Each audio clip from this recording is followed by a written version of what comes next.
How much do you need to live off of dividends? And that's a huge question, and we get that question quite a bit. How much do I need? Well, the answer is it depends. And I hate those kind of answers. I really do. So let's unpack this just a little bit. I don't know how much, really. So I'm going to say the obvious. You can live off of dividends. Many people survive just by collecting dividends from the stock portfolios and only spending that money. So yeah, it's not only possible to live off of dividends, but you absolutely can do it. And I'm going to show you that in a moment. But why can't I give you a solid answer of how much you need to save? And a lot of people want it simple. They just want a number like 300,000, 500,000, $1 million. Well, I'm going to give you a number. The median income in the United States was $67,521 in 2020. So that means 50% of the population makes more, 50% made less. So to replace that median income for the next 20 years and not factoring in inflation, you need to save $1.3 million. But wait a second. That amount, that 1.3, might not be right for you. It might be way too high, that number, right? Because it does assume a lot of things.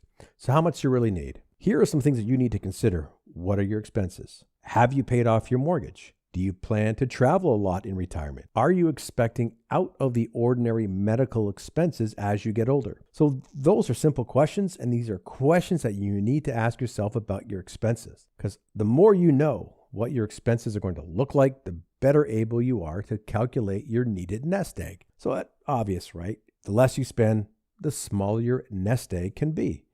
But that's not all. Here's a few more things to consider. What other incomes do you have? Are you working part-time in retirement? A lot of people do. Will you collect Social Security? Do you get a pension? So this helps calculate the income side of things.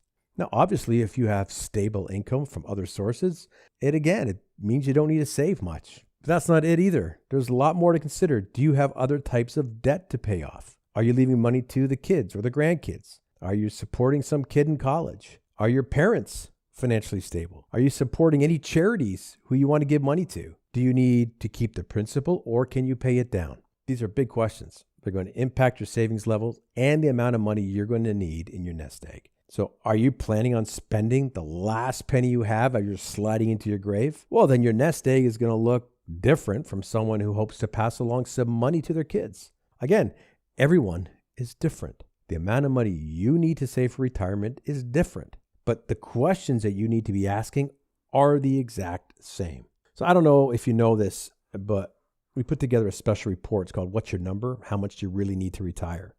And it's free. It's for paid up subscribers to our Dividend Tree newsletter. So in that report, I break down in detail each of the steps that you need to take to seriously calculate your retirement needs.